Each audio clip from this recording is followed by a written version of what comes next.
A lot of new hypnosis practitioners make this mistake. They market the hypnosis.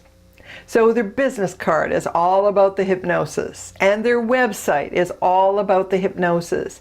And when they speak to people in person, it's all about the hypnosis, and it's a mistake. The reason it's a mistake is because most people don't care about the hypnosis. They're not looking for a hypnotist, and it's because they don't see how it might be relevant to them.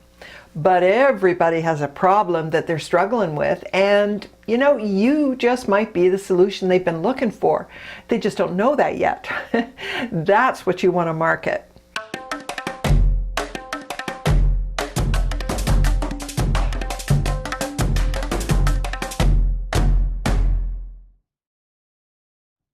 The fundamental purpose of marketing is to grab the attention of the right kinds of people and get them to call you. That's it. It's not to sell a session or sell the hypnosis. It's not to try to sell anything. It's to get a conversation with the right person. And the purpose of that conversation is to talk about them and the problem they're dealing with. The conversation needs to be about the client and the pain of the problem that they're dealing with. And that's what they care about. That's why they picked up the phone to call you in the first place, not the hypnosis. Now, there's simply no point in talking about the hypnosis until you're satisfied that you're a good fit for this person and that you can help them get rid of that problem. That's what they're after. So the conversation really needs to be about the client or your prospective client. And the problem with marketing the hypnosis is you might not interest a person enough to pick up the phone and call you, so you won't get that initial conversation.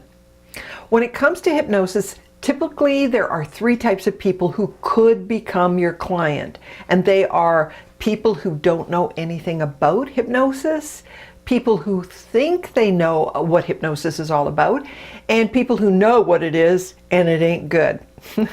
Well, the first type of person is a person who knows nothing about hypnosis. They've never thought about hypnosis, they've never considered it as an option, so they don't see how it might be relevant for them. But this is a person who might be open to learning about what you do if you can find a way to make it all about them. If you make it all about the hypnosis, you may never get a chance to show them how what you do is relevant for them. And it needs to be relevant before they'll be interested in hearing about what you do and how you can help. Now, the second type of person is more common, and this is the person who thinks they know what hypnosis is. And most of the time what they know is based on stage hypnotism or Hollywood, and you know what that means. It means they know that you can control them. They know that you can make them bark like a chicken. So it's very unlikely that they're going to take you very seriously, at least not seriously enough to pick up the phone and call you. Now, if you're speaking to them in person, they may not even want to look you in the eye, which makes it very difficult to have a conversation. So don't make it about the hypnosis. Whether you're marketing in person or you're marketing through your website or some other means, you want to make a person feel comfortable with you, because this is the first step in a healing relationship, and it begins with establishing rapport. You want them to feel comfortable with you. You want them to feel comfortable enough to be curious and want to learn more. Now, most people are naturally curious, so even if they don't know a thing about hypnosis, or even if they think they know, with sufficient rapport, they'll still be open to learning from you.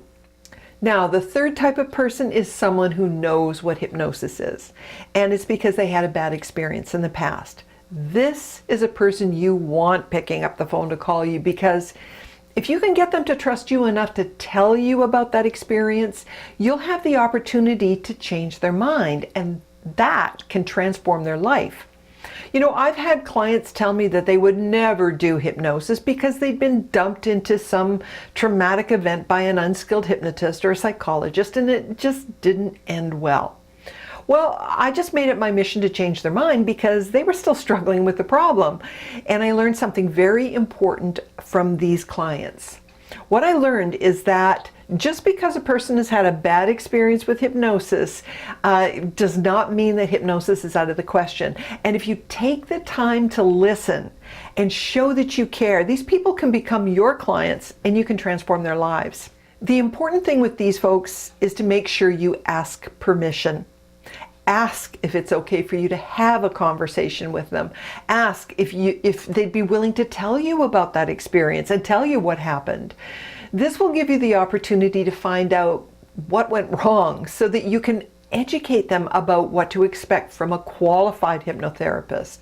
Remember, most people either don't know anything about hypnosis, or they think they know and it's all based on misinformation, or they know and it's just based on a bad experience. So don't make it about the hypnosis. Make it about them and about how you just might be the answer they've been looking for. That's when a person will pick up the phone and call you.